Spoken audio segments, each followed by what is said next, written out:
Welcome to Stress Mess, a stressless podcast where the chaos is real, the caffeine is strong, and swearing sometimes happens, and that's okay. I'm Samantha Elizabeth, health and wellness coach, chronic overthinker, and proud BFFs to stress itself. Here we're ditching perfection, embracing unfiltered real talk, and making mindset shifts that might just keep us from screaming into the void. Let's get messy. Today's episode is a really special one. I'm joined by Ariana Lum, a graphic designer and children's book author who made a bold life shift, left her corporate job, and moved across the world and created a children's book centered on something we don't talk about nearly enough, helping kids navigate anxiety, grief, imagination, and big emotions. In this conversation, we talk about identity, creativity, childhood joy, and why learning how to sit with your feelings is just as important as math or science. We also explore how imagination, movement, and emotional expression can be powerful tools, not just for kids, but for adults too. If you've ever felt disconnected from yourself, overwhelmed by stress, or unsure on how to support a child through hard emotions, this conversation will really resonate. All right, we had to stop and re-record because we had a messy intro, but that's the Stress Mess podcast. My cat was digging her claws into my toes, so it was not very pleasant. But hello, welcome to the podcast. Hello. Thanks for joining me. Your cat and dog are so cute. I feel like they're like anxiety, like just petting them or being around a pet is so nice. So it's cute just to see the pets because I don't have any pets here. So Oh, I love do you pets. want any pets? Are you Oh, able yeah. to get Oh any my pets? gosh. No, I grew up with dogs, cats, rabbits, birds, fish, and I love animals. My mom has 4 dogs. Whenever I go back, I always spend so much time with my dogs. I love dogs so much, and I dream about having a dog, and I'm so excited to have one eventually. Oh my God. Yeah, Yeah. I treat our like the dog and the cat like family, like Yeah, the they dog is are my family. son and Yes. the cat is actually my grandchild because technically like feel like I always say Grammy, Grammy, I'm like, wait, I'm a grandma, but it's my son's cat. And so the thing is I always get it kind of confused though. I'm like, I talked to Buddy, my dog, and I'm like, your aunt, no, not your aunt, your niece, like I'm just like Wait, is when your dog's name Buddy? yeah, my dog's name is Buddy. My dog in Hawaii is named Buddy. Really? Yes, Oh Buddy, my gosh. Honey, Alice, and Benny. Yeah, Buddy. Oh. Oh my gosh. Well, I mean, it's just one Yeah. of those things. I call people buddy all the time, Mhm. like, "Hey, buddy," not like in a mean way or anything, but yeah. Yeah. And the cat's name is we call her Catton. It's Catn. But her real name is Daisy Bell. Without the Oh. E on the end of Bell. Because it's a song that my son heard and Daisy Bell. Anyway, it's a good song, I suppose. I heard it a couple of times, but yeah. Which is I love them so much, but they like to be on the podcast quite often, as people know if they're ever watching the podcast, that they know that they make appearances because when I'm sitting, they're like, I'm gonna come sit with you. So Well, cats are attracted to laps, so if you're sitting down, the cat is like, "Ooh, I can sit down on you." yeah, exactly. That's what she does. It's like but when I'm sitting, I'm like, I'm trying to relax. I'm trying to like do something. I am at my desk and I'm Mhm. trying to work. She's constantly just like, oh, hey, since you're there, let me come over and give you some love. That's what that's what I imagine her voice sounds like. But hi, welcome to the podcast again. Um, tell us a little bit about you and what you do, and let's talk a little bit about what I've got in my hand here, and I know you've got one too. Yeah, okay, I am a graphic designer with, like, 10 years of experience. I left my job literally about a year ago, and partly why I left is because I did move to Portugal. I was living in San Francisco for about 10 years. I got out of a breakup and then I started solo traveling. I went around Europe and like found myself and I just fell in love with Europe and I'm in Portugal right now. And basically this past year I made the decision to work on a children's book, an illustrated children's book. And the reason why I decided to do this was because after I left my job, I did kind of go through like an ego death where I was like I realized that so much of my identity was in my job and my job was kind of like my anchor. Mm, So losing it was kind of this huge like change for me and I kind of told myself like what would young Ari want to do? Like what do I love doing?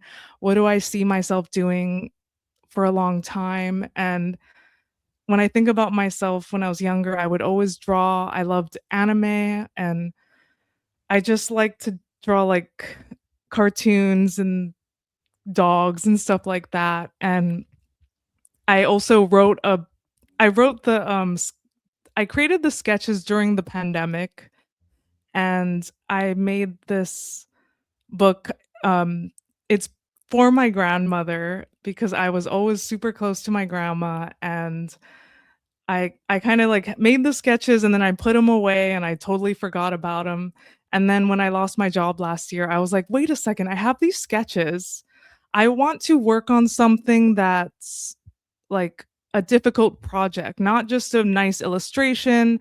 I don't wanna do, like, a small thing, I wanna do something kinda difficult." mm. And I thought a children's book would be good, and I also wanted it to have a really good lesson and a good story. And I've realized, because after I finished the book, I started to plan out other book ideas, and I like this theme of children, like, finding peace within themselves, like, going within to find, comfort or dealing with anxiety or grief, and I've realized that I really want to focus on this topic. I've also realized how important it is when I started to do research, like, their mental health and anxiety is such a huge problem in the world now, and I think making books when children are just learning, like to have a book teaching a child how to meditate or how to deep breathe is just so important, especially when you need to have these tools because it's when you're young that you need to like have these in your back pocket when you're having a bad day and like, schools don't teach this stuff. They have math, science, English, but they don't have mental health, dealing with anxiety, how to handle your emotions, or, just yeah, how to manage daily life because it's so stressful and there's always so much going on. Yeah. Yeah. Yeah, I gotta say, I mean, because I know a lot of people think, and this is just the way that society has grown up, is that it's the woo woo stuff, like emotions, feelings, being able to project those feelings in a safe environment. And it always hasn't been that way. I know that. A lot of times, governments, when we look at like different countries, they um, educate their people a certain way. They Mhm. their citizens, educate them a certain way, because they want them to grow up tough. They want them to, grow up resilient. But part of that is getting into the what they consider as the woo woo stuff is figuring out your own emotions and figuring out what does those emotions feel like so you can fully understand them and name them, recognize those emotions, and be able to know how to deal with them, rather than reacting to somebody else that's triggering you or something like that. And it's hard. I wanted to go back to one little thing though, because I think this is something that might help other people. What you said, you talked about going back to your childhood and what made you happy, and Mhm. those kind of things. And psychologically, they say that at 8 years old, where you were the most happiest at 8 years old, and hopefully you find something that's happy, that if you're stuck in life, if you're lost, if you can't figure out how to be happy, go back to when you were 8 years old and figure out what made you happy then, and then explore upon that. Um, Obviously, more in an adult way, because obviously, if Yeah. you rode around, you know, your funnest thing to do, during that time was riding bikes with your friends. Well, maybe you should pick up cycling again. Maybe and Mhm. find a cycling club. But it's kind of those things of like figuring out like who you were, and Mhm. that's the peak usually that they say of like of happiness, where you actually found something that will make you Yeah. happy, and people abandon that and forget that. I completely agree, and actually something just came to my mind. When I was young, I used to love climbing trees, and I would always climb the trees in my backyard, and today I am obsessed with aerial silks, and Oh, they're different, like, obviously, they're different things, but I feel like there is somewhat of a connection because there's climbing, there's, like it's physical. yep. I also just got into bouldering, which is very much climbing. Oh, So, yeah. like, it doesn't need to be exactly like, "Oh, if you climb trees as a kid, you should climb trees as an adult." Like, you can, Right. like, kind of connect it to something that's more like aerial silks or, like, Right. bouldering. Yeah, or, like, if you used to color, then you could be a graphic designer or illustrator, like, you're not coloring books as a job, but Yeah, or yeah, even getting one of those adult coloring books and, taking up with that, get yourself some colored pencils. I realized yeah, I did that myself, and then I realized, no, I didn't like coloring as a child, like, yeah. at all. So, I got 1 page done of it, and that was it, I'm like, "Alright, I'm done with that." Another thing I really would love to teach children in probably another book is to just use your imagination, and I Mm, think adults should do this, and I feel like it's like there's so much going on in our lives with mm, TV, social media, there's just everything, and even I mean, I have trouble doing this, but to just sit and zone out or, like, just sit there and let your imagination, like, go crazy and mm, start dreaming of things or stuff like that. I feel like it's stress relieving and it's it kinda helps with your imagination and your creativity. yeah. Yeah, bringing up psychology again, my goodness, I sound like a psychologist. I'm not a psychologist, I just studied a lot of psychology, but Oh, you studied it. That's yeah, yeah. one of the things that, I did learn from there is that, they say that, like, 95% of children actually have, great imagination and creativity. There are Mhm. some that don't, they just don't and have that gene, I suppose. But they say that after 40 years old, only 2% of people actually have the imagination creativity. They just lose it. I And, think I remember you saying this in another podcast, and I was blown away when you said that, and it actually made me like, I need to make sure I'm always, stretching my imagination creativity yes. muscle. Yeah, exactly. I mean, I really value like living, working in corporate. I'm not living. Well, I guess I was living in corporate life too.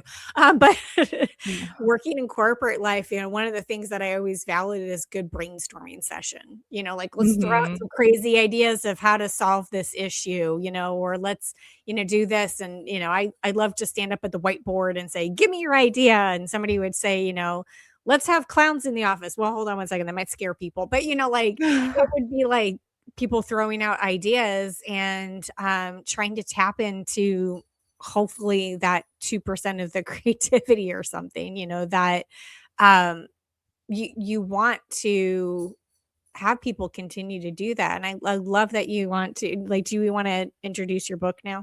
Oh, yeah, yeah, absolutely. So, I will show you the book, or do you we could both put it up at the same time. Okay.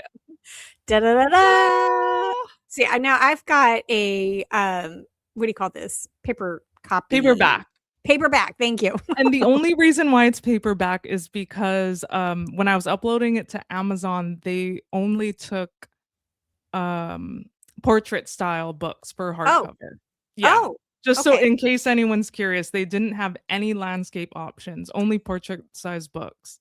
which Interesting. was kind of frustrating. Yeah. Um, I've realized this because I've uploaded my book to, like, 4 or 5 different, book publishing platforms, Okay. and portrait is just way more popular, like, this is more popular, and most children's books, it's, like, landscape like this. Yeah. That's Yeah. interesting that they don't offer Yeah. landscape. But, I guess if it's Amazon print, so it's on Amazon, where else can people find it? You know what? Honestly, I was using Ingram Spark, but I was looking at other sites. Oh, actually, Barnes& and Noble. I have it on Barnes& and Noble. I Hmm. can add the links if needed. Yeah, absolutely. I'll put them in the show Yeah. notes. So, for those that are curious about, what this is, A World Within, and of course you wrote this and illustrated it, and you can see, even from the cover here, that it's beautifully illustrated. As Ariana said, it is a children's book, and it has some wonderful imaginations as children do in here. But it also just has a really good message, as you said, about it. And tell us about, like, because I know that you talked about, of course, your last year and wanting to write a book and everything. Tell us about your process, because I think some people are really interested in the process for writing a book, and like how do you get it to publishing? Yeah, honestly, I feel like I made so many mistakes, Oh, and I feel like 'cause I also debated on self-publishing or reaching out to literary agents, and I'm really happy that I self-published it because I feel like this is where I got to learn and make mistakes and, um, just figure out, like, my style and everything. But so when I did these sketches, I literally got a piece of paper and I folded it into fourths, and then I did take a lot of time to research environments and backgrounds. I did yeah. character studies, and I had those sketches. I just had photos of them in my phone, and I just remember having it and was like, "Okay, I'm just gonna digitize this." So I Mm. put it into my Procreate app, which is on the iPad where you can digitally draw, and I just started actually, the first thing I did was I actually started to just draw things on like, with pencil and paper to get my hand used to drawing again, because I Yeah. took a break, I wasn't drawing as much. So I think it's so important to just draw things daily to get yourself used to that, and then coloring and texturing is literally an entire another world. Mm.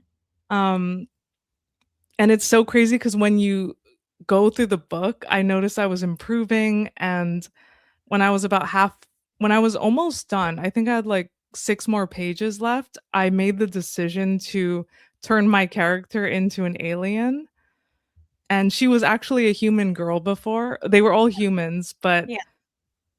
I decided to redraw all of the characters, and so that took more time. But I think it's so important to just play around, and it's okay to make mistakes, and that's just part of the process. Mhm.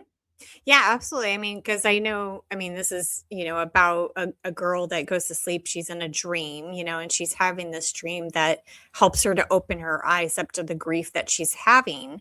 But, we're not going to give too much into it. But, of course, it's dealing with grief, in the book, and helping children to learn about how to deal with grief in their own way. And of course, like in the imagination of it, is that this girl is in a dream world, and Mhm. even in, waking hours, or even in the night world and everything, we're not always 100% ourselves when we're daydreaming or we're having dreams.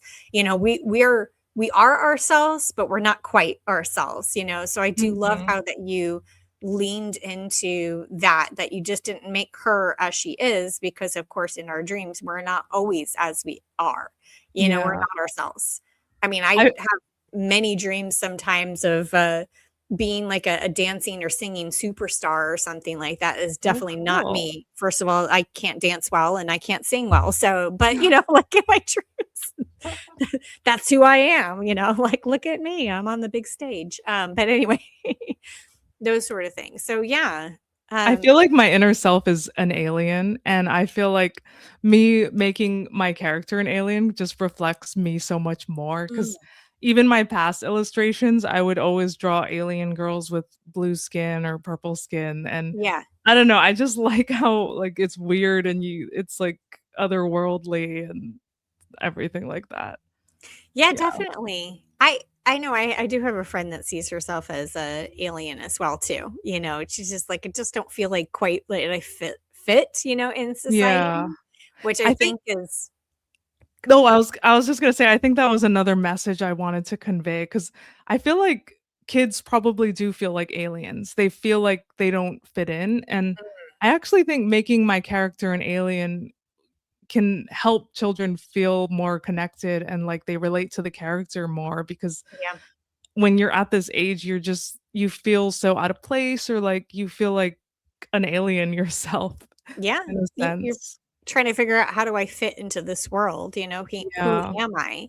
And then of course, like you get all messed up because of puberty, and just kind of Yeah. sets Oh you my through a gosh. tailspin, and then you're like, I don't even know who I am, Yeah. like Oh my gosh, puberty is such a crazy, wild ride. It is, and I know I had a really tough time in junior high when I was going through Same. puberty. I think a lot Yeah. of people do, like, I that's I think for girls especially, like, that puberty time, like, I know I was an emotional wreck, and I just got so irritated by everything when I look back at it. yeah, yeah, Yeah. I know, I think about it too, and it was I had I got my period late, and Me when I too. did oh, yeah, and so it was like, I was later than everybody else, and I Yeah. pretended like I had it, for a while, even though I didn't, you know, That's like, "Can funny. I borrow a tampon?" Or Oh something my like that, even god. though I didn't need it, I've I never was heard gonna do it, anyone then I had say a that. collection of tampons anyway. But I was late, and yeah, I was, like, once I got my period, I was an emotional wreck, those hormones flooding your body Mhm. every single month, and not just once a month, it's like all throughout the month, of the different hormones that flood your body. It was like, yeah, I don't know, my dad likes to tell this story, but I it's like ultra personal. Um when I had my period one time, I have really bad cramps, Yeah. with my period. And one night I woke up with really bad cramps and I didn't take medicine in time, and the cramps kind of like took over, and I had jumped into the bath because I thought that would make me feel better, and I was so weak and so much in pain, that I crawled out of the bath onto the bathroom floor, and we had one bathroom in our house, and I fell asleep on the bathroom floor, and my Oh dad my woke up in the morning, to go to the bathroom, and he opened up the door, thinking nobody was up at this time, and there I was just, like, naked on the bathroom oh floor. my Like, god. saying, That's even "What is crazier. wrong with you?" And I'm just like, I felt like I Oh. was dying, like, absolutely dying, and anyway, I don't know, he I've loved had to tell that friends like story. that. Like, I've actually had friends that went to the emergency room because of the pain. Yeah, I mean, Yeah, it I've is so bad. I mean, it feels like you die, but then when you get out of it, you feel like you're alive again. You're like, yeah. "Oh my gosh, world," and you wanna, like, kiss like, kiss the floor and all of this kinda stuff because it is so bad, and yeah, I mean, like, some people and unfortunately, my kiddo has it too, like, really bad. Mhm. And it's like, "Oh, man, I'm so sorry," I think that a lot of people don't realize how bad that is. But that's going along with childhood emotions, like once Yeah. again, of going through that time, according to like Sigmund Freud, from 3 to 5 years old, those are your formidable years. You normally don't remember a lot before then, but you start Mhm. to form your memories from 3 to 5. And then 8 years old is your peak. This is where you find your passions, at least the core of your passions. Cause like you said, climbing trees is something that you Yeah. love to do. So now you find some things like as an adult as an outlet. But yeah, it's Mhm. just hit my mic. Anyway, but it's those kind of things that you do find. So let's go into Actually, imagination. Oh, go I ahead. just I just wanted to quickly, Please. mention that, another big lesson in my book that I really wanted to, have is, like, dealing with losing someone, losing a loved one, Yeah. because I think when also because people are having children later, I feel like y children will probably have to deal with this at younger ages, Ooh, and just a big lesson that I wanna teach children is that connection never goes away. yeah. Like, the love that you shared will forever be there, and that connection is special, and like, that's why I wrote it for my grandma because I've always felt connected to my grandmother, and Yeah. I felt like when I was traveling by myself and I was alone and I was, like, crying and I'm just like, "Oh my god," like, I love traveling, but I was also, like, emotional and, like, trying to figure out my life and everything. I Yeah. felt like my grandma was there with me in spirit, and that's just something I really want kids to know and learn. It's really important. Yeah, I absolutely. I love Yeah. the book The Invisible String. It talks about, how we're all connected, or at least, the love connects us all. Yeah, we And are. it's one of my favorite books, and I'll have to link it in here, but I did read it on YouTube or something, because I work with a nonprofit about pregnancy loss. And, that's something Oh. that I had a friend that was dealing with a lot of pregnancy losses over and over again. And dealing with the pregnancy loss, I know she was talking to me and saying, I really still feel connected to that child, even though that child's gone. And that kind of made me feel like I went through a pregnancy loss as well too, and it was really devastating. And anyway, I bring that up because it is like your book, The Invisible String, and books like that help children to fully understand um, how to deal with grief, because our parents might be messy in that because they didn't grow Mhm. up being able to express their emotions and their feelings, with their parents. If we can consider, like, what generation do your parents come from, like, if you have a Gen X parent, then that you just need to buck up because, the Gen X parents were pretty much on their own. They were Mhm. not the forgotten, were they called the forgotten generation? But anyway, just like I don't basically know. latchkey kids, and I'm slightly Gen X millennial myself. And so I'm millennial. you're millennials, you're Yeah. strictly millennial. Yeah, I'm millennial. Yeah. So I gotta say that, being in, that but also being like slightly millennial, like I said, I'm in between. I really want my child to open up, about their Yeah. feelings and, I would do want that. that too, personally. I feel like it's important to be open and honest with your kid. I Yeah. think, like, pushing and hiding or helicoptering the kid, I feel like Right. is not healthy, Yeah. in I my mean, my opinion. mom, she hid her feelings from my sister and I. Like she would go into her room, and scream and cry, or, whatever she needed to do. And perhaps maybe I've done this too much in front of my child. Not that I've screamed, in front of my child, but I've certainly cried, because Yeah. um I have dealt with a lot of heartbreak, Mhm. over the last couple of years especially. And I don't want my child to think that that's not okay to do that. And in fact, actually, until my child was probably like 12 years old, never cried. Like, a Wow. commercial would come on. I mean, like, cry, like, fell down and Like, hurt yourself, fully but not like, yeah. yeah, with feeling, like, oh my gosh, I have an overwhelming feeling. But now my child cries all the time, and I love it. I mean, not love Yeah. it, No, it's "Oh, you healthy. It's cry, very kid." it's, like, No, kinda cleansing. People say that they'll cry and they just feel better after. They just, like, got yeah, it out of their system, like, they needed to just, like, let it out, and yeah, I'm and it's how totally I an release advocate stress. for Oh, especially for men. Men should be able to cry. I am such an advocate for men, like, me too, me I would too. never judge, like, "Come on, like, show your emotions, let's" Yes, exactly. I feel the exact same way, and I think Yeah. that I know that, like, they say, like, "Oh, we're teaching society to be soft." Like, no, we're just trying to teach society how to deal with your emotions in healthy ways, because if you don't cry, I mean, because my stress reliever is definitely crying, um, Mhm. and, working out, like, that sort of thing is, my stress reliever, but, um because we make people bottle it up, it's gonna come out in other ways, and it could be very, very unhealthy ways for themselves Yeah, or for others. I completely agree. Bottling it up and then blowing up in front of people or, like, letting your anger out in an unhealthy way is just that's why I think exercise is great. I feel like it's a great way to let out that anger that you might have. Oh, yeah. Yeah, Yeah. definitely. I mean, it's that, and it's obviously, like, very good for your body, to work out as long as you're not working out to the point of injury, but, Yeah, it's exactly. that sort of thing that makes it, very healthy, crying and letting it out, that way. I did kickboxing, for a bit too. Mhm.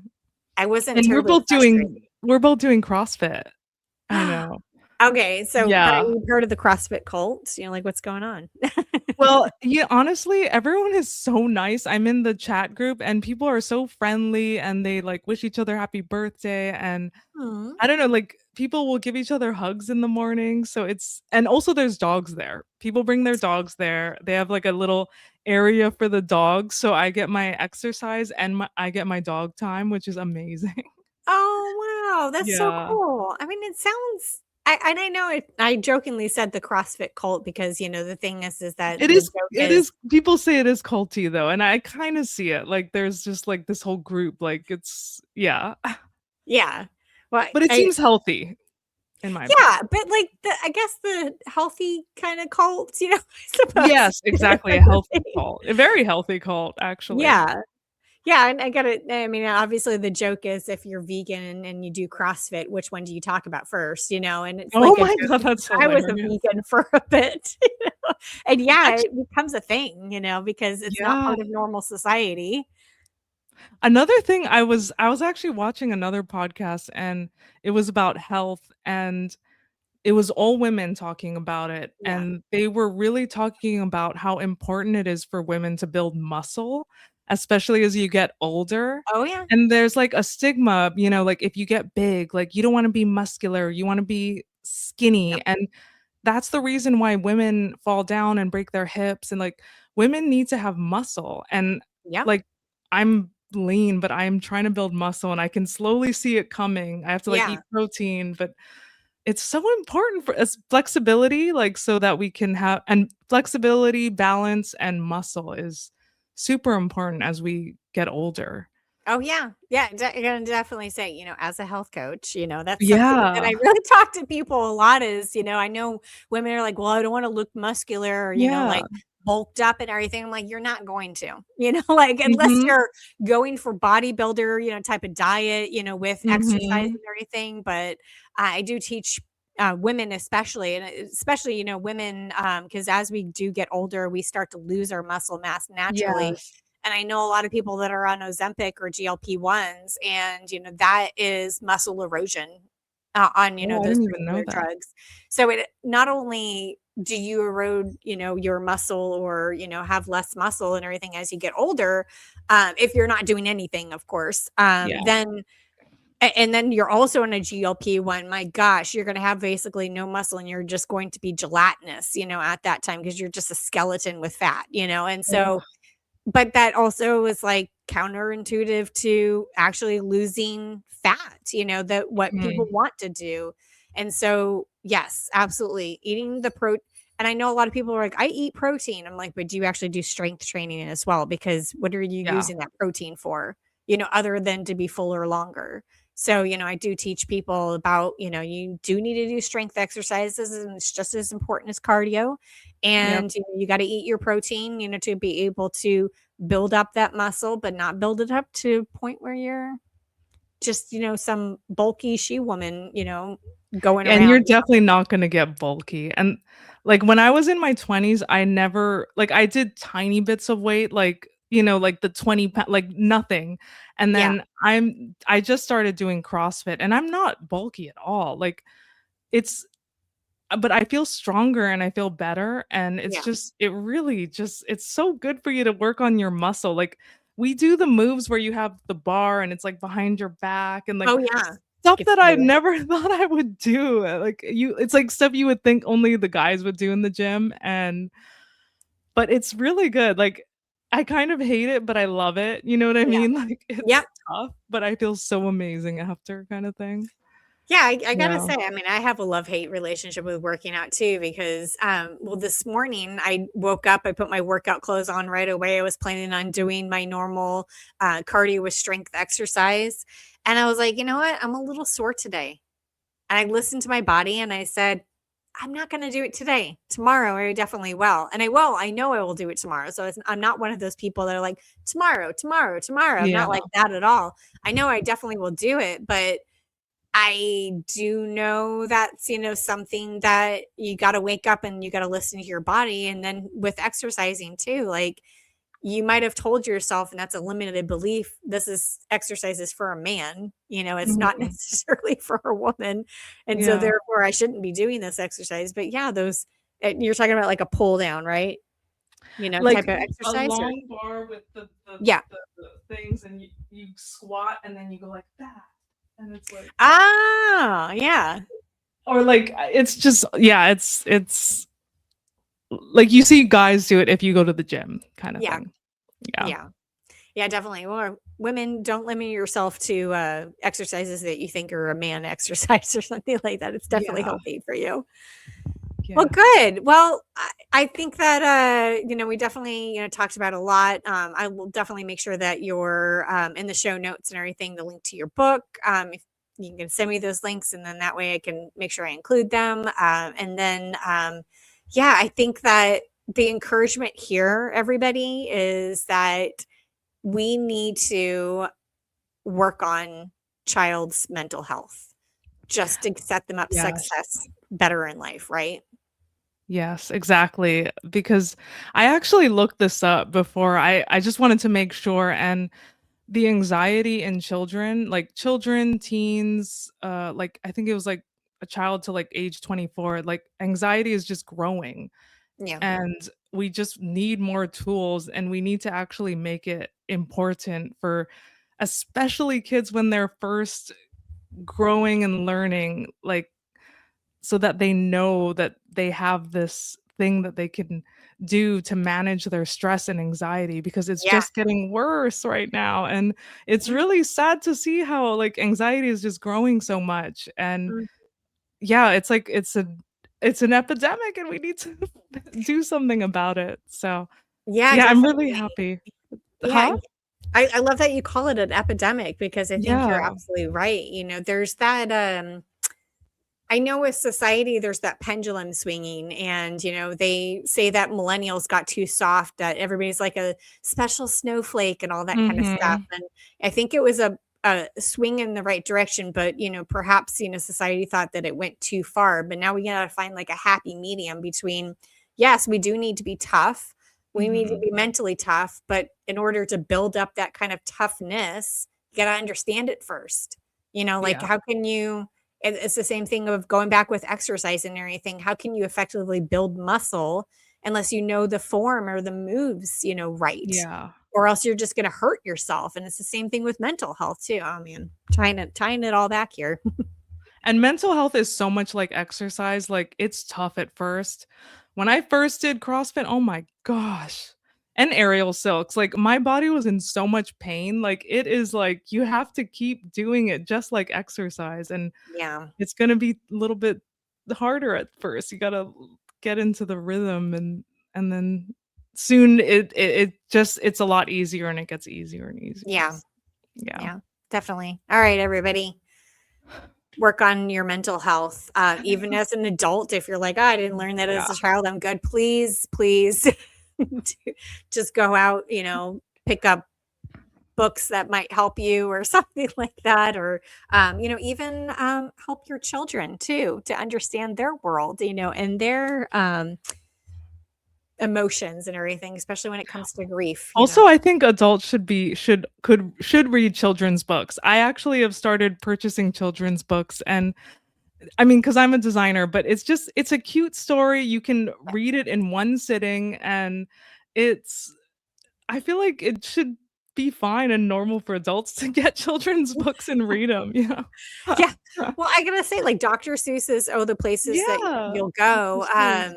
I had just had my child, and I was like, okay, I need to pull back on my career a little bit, obviously, to take care of my child. And I started to feel weird about it because I've been so career driven.